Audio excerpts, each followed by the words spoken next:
Your financial blueprint consists of a combination of your thoughts, feelings, and actions in the arena of money. So how is your money blueprint formed? The answer is simple. Your financial blueprint consists primarily of the information or programming you received in the past, and especially as a young child. Who were the primary sources of this programming or conditioning? For most people, the list includes parents, siblings, friends, authority figures, teachers, religious leaders, media, and your culture, to name a few. Let's take culture. Isn't it true that certain cultures have one way of thinking and dealing with money, while other cultures have a different approach? Do you think a child comes out of the womb with his or her attitudes toward money, or do you believe the child is taught how to deal with money?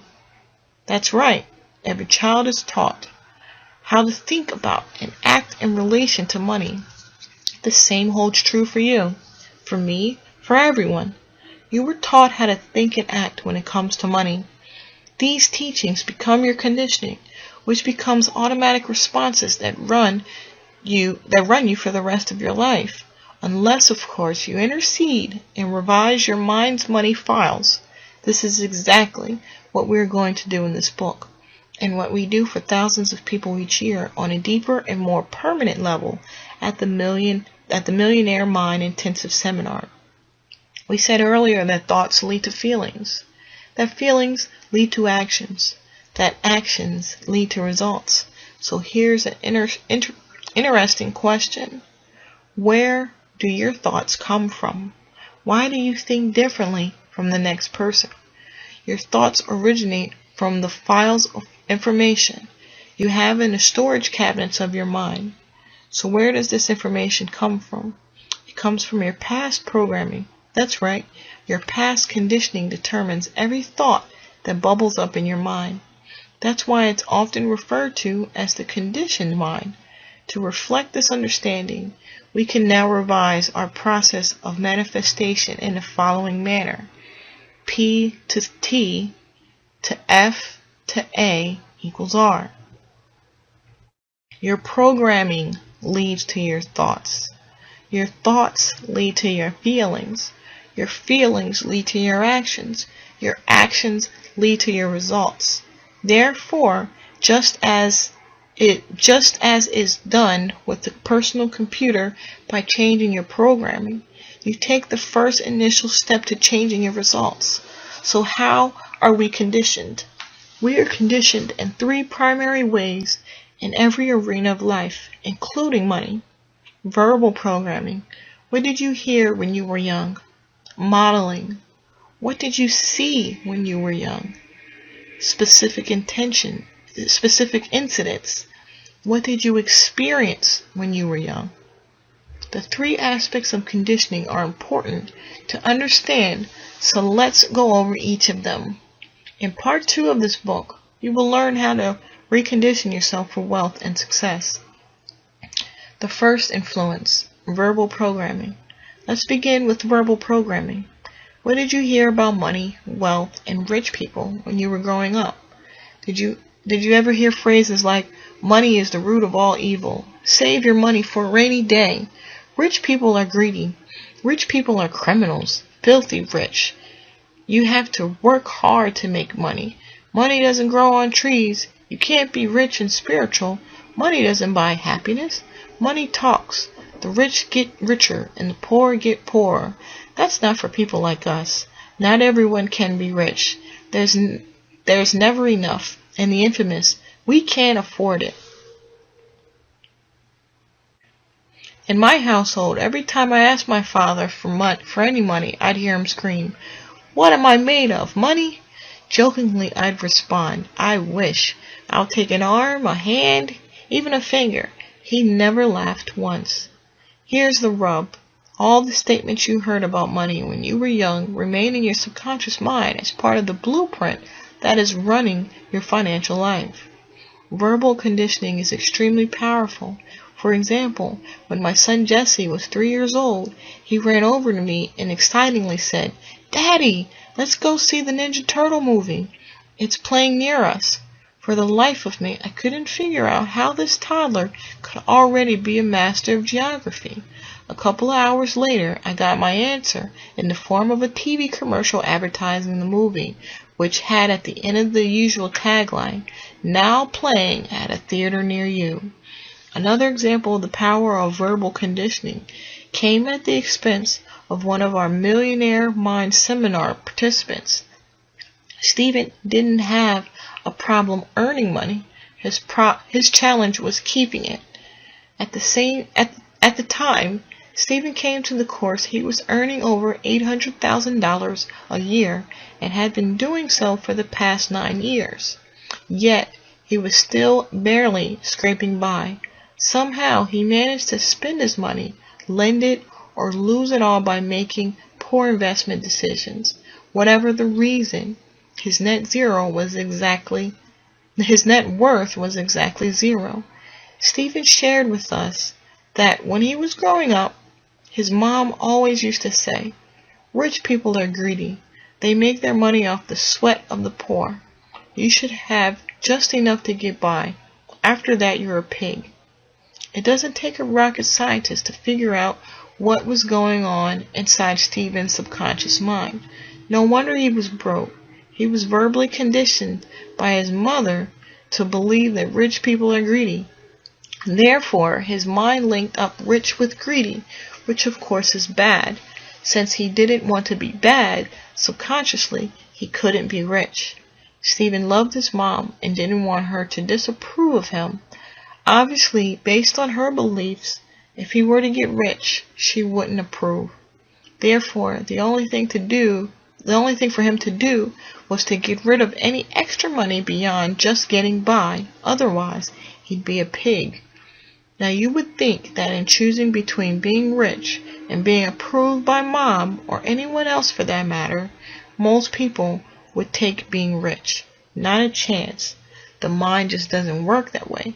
Surely riches would seem to be the logical choice.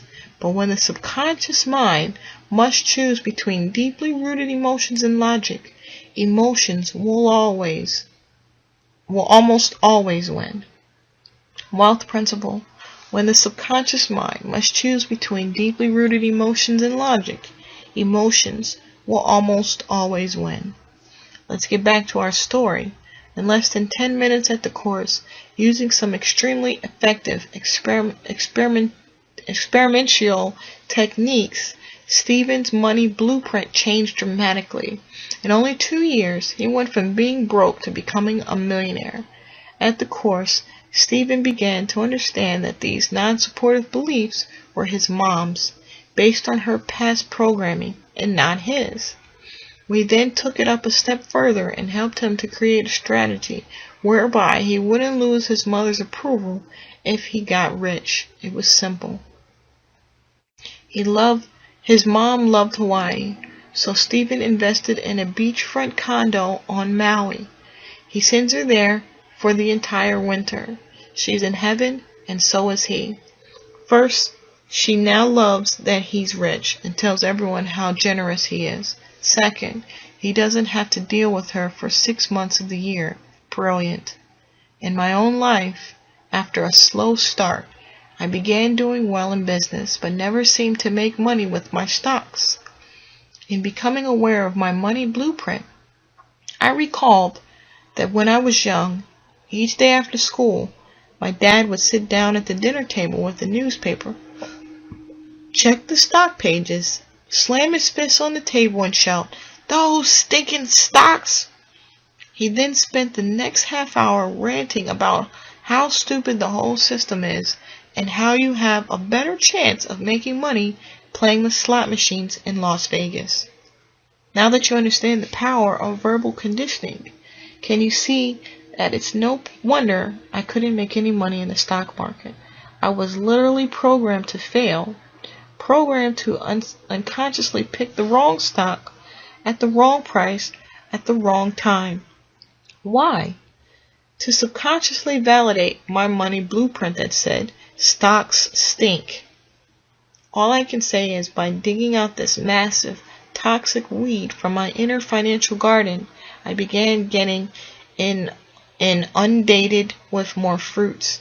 Virtually the day after I reconditioned myself, the stocks I chose began to boom, and I've continued to have amazing success in the stock market ever since. It seems incredibly strange, but when you really understand how the money blueprint works, it makes perfect sense. Again, your subconscious conditioning determines your thinking. Your thinking determines your decisions, and your decisions determine your actions, which eventually determine your outcomes.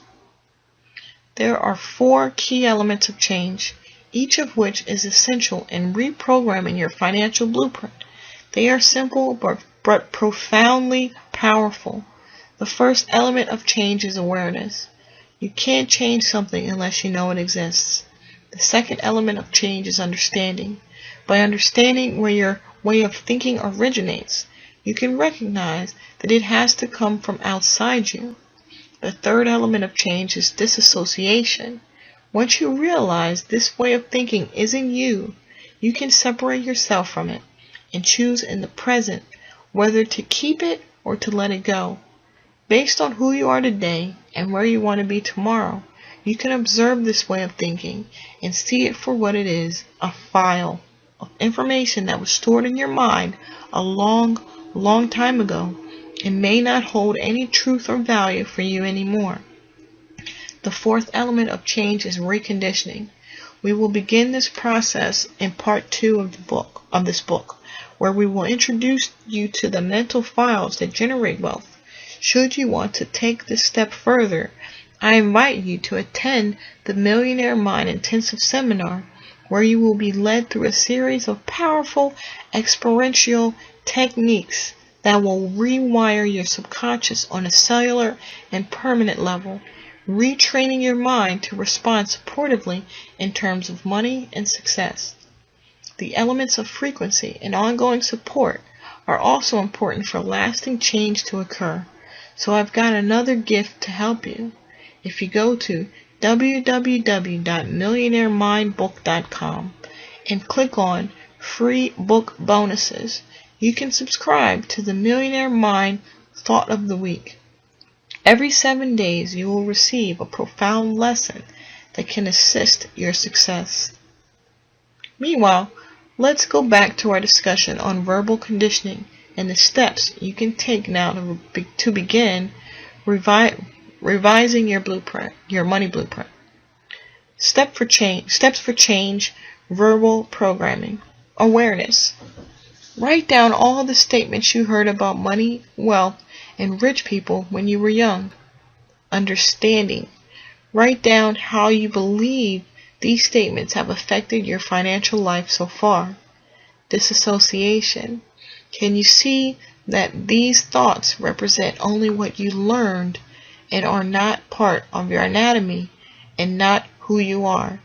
Can you see that you have a choice in the present moment to be different? Declaration.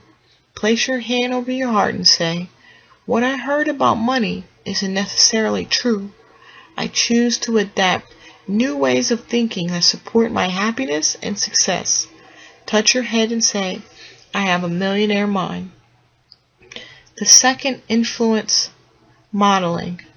The second way we are conditioned is also called modeling.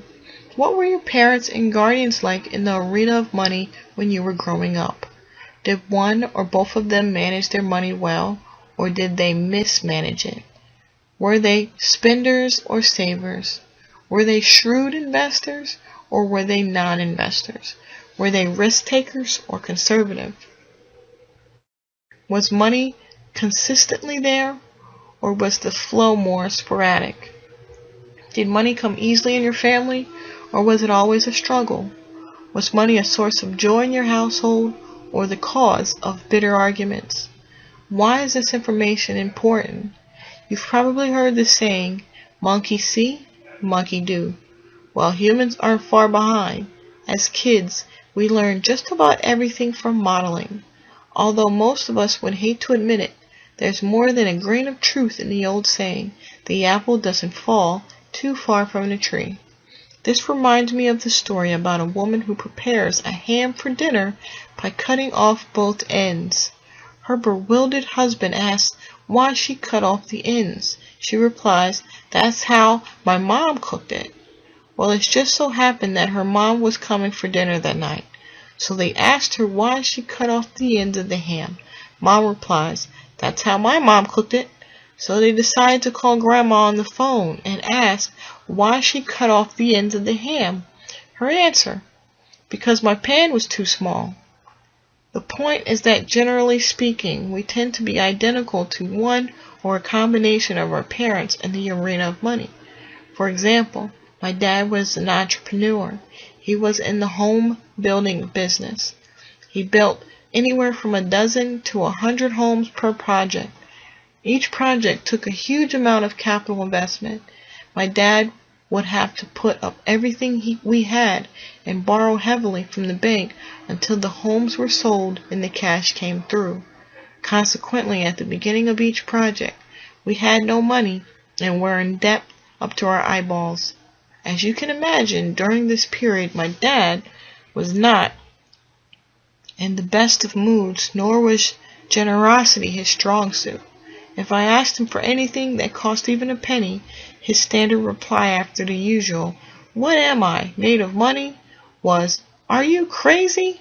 Of course, I wouldn't get a dime, but what I would get was that "Don't even think of asking again" glare. I'm sure you know the one. This scenario would last for about a year or two until the homes were finally sold. Then we'd be rolling in dough.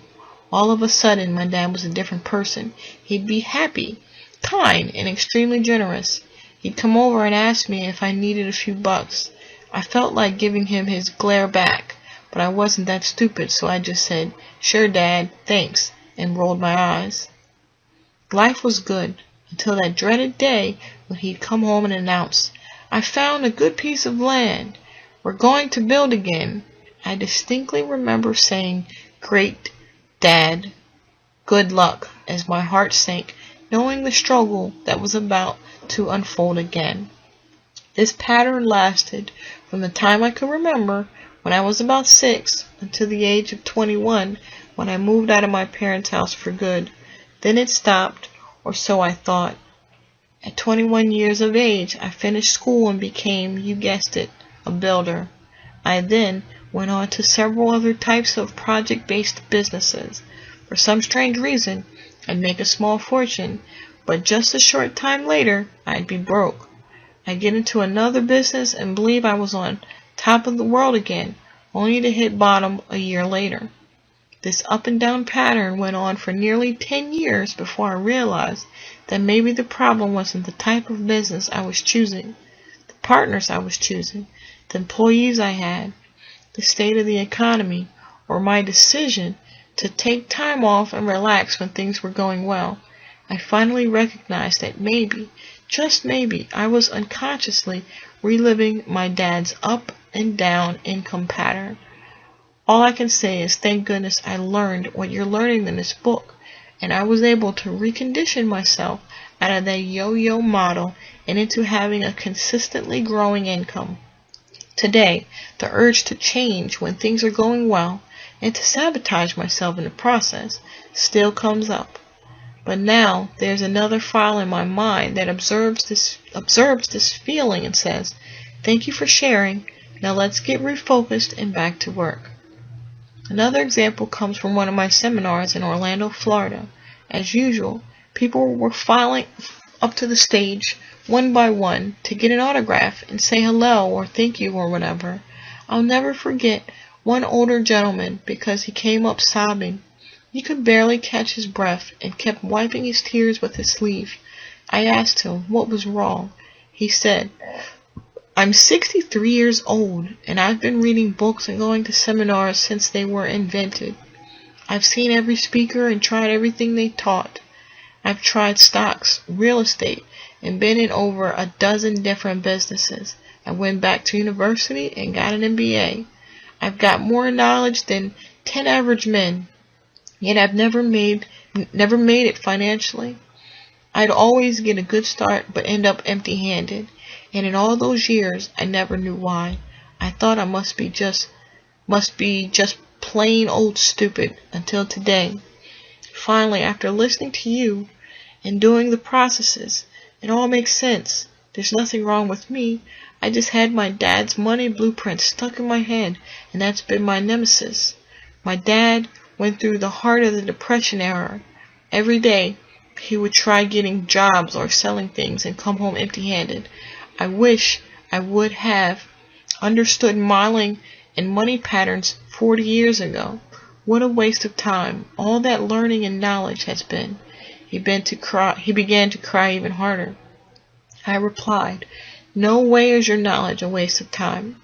It has just been latent, waiting in a mind bank, waiting for the opportunity to come out. Now that you've formulated a success blueprint, everything you've ever learned will become usable, and you will skyrocket to success. For most of us, when we hear the truth, we know it. He started to lighten up and began breathing deeply again. Then a big grin came across his face. He gave me the biggest hug and said, "Thank you, thank you, thank you." Last I heard from him, everything was booming. He has accumulated more wealth in the last 18 months than in the past 18 years combined. I love it. Again, you can have all the knowledge and skills in the world, but if your blueprint isn't set for success, you're financially doomed. We often get seminar participants whose parents were involved in World War II, or who lived through the Depression. These people are often in shock when they realize how much their parents' experiences have influenced their beliefs and habits around money. Some spend like crazy because you could easily lose all your money, so you might as well enjoy it while you can. Others go to the opposite route. They hoard their money and save it for a rainy day. A word of wisdom: saving for a rainy day might sound like a good idea, but it can create big problems. One of the principles we teach in another of our courses is the power of intention. If you are saving your money for a rainy day, what are you going to get? Rainy days. Stop doing that. Instead of saving for a rainy day, focus on saving for a joyous day, or for the day you win your financial freedom. Then, by virtue of the law of intention, that's exactly what you will get. Earlier, we said that most of us tend to be identical to one or both parents in the arena of money. But there's also the flip side of the coin. Some of us end up being exactly the opposite of one or both parents. Why would that happen? Do the words anger and rebellion ring a bell? In short, it just depends on how ticked off you were at them. Unfortunately, as little kids, we can't say to our parents, "Mom and Dad, have a seat. I'd like to discuss something with you. I'm not fond of the way you're managing your money, or, for that matter, your lives. And therefore, when I become an adult, I'll be doing things quite differently. I hope you understand. Good night now, and pleasant dreams." No. It doesn't go quite that way.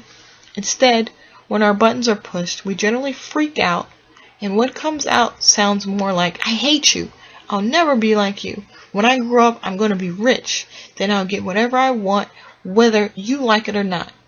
Then we run to our bedroom, slam the door, and start pounding our pillow or whatever else is at hand to vent our frustration. Many people who come from poor families become angry and rebellious about it. Often, they either go out and get rich, or at least have the motivation to do so.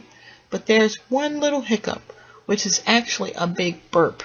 Whether such people get rich or work their buns off trying to become successful, they are not usually happy. Why? Because the root of their wealth or motivation for the money is anger and resentment.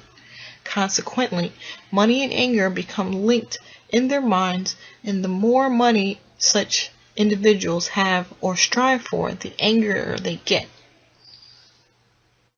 Eventually, the higher self says, "I'm tired of being angry and stressed out. I just want to be peaceful and happy." So they ask the same mind that created the link what to do about the situation, to which their mind answers, "If you want to get rid of your anger, you're going to have to get rid of your money." So they do. They subconsciously get rid of their money. they overspend, or make a poor investment decision, or get a financially disastrous divorce, or they sabotage their success in some other way. But no matter, because now these folks are happy, right? Wrong. Things are even worse because now they're not just angry, they're broke and angry. They got rid of the wrong thing. They got rid of the money instead of the anger, the fruit instead of the root. Meanwhile, the real issue is, and always was, the anger between them and their parents. And until that anger is resolved, they will never be truly happy or peaceful, regardless of how much money they have or don't have. The reason or motivation you have for making money or creating success is vital. If your motivation for acquiring money or success comes from a non-supportive root, such as fear, anger, or the need to prove yourself, your money will never bring you happiness. Wealth principle: if your motivation for acquiring money or success comes from a non-supportive root, such as fear, anger, or the need to prove yourself, your money will never bring you happiness.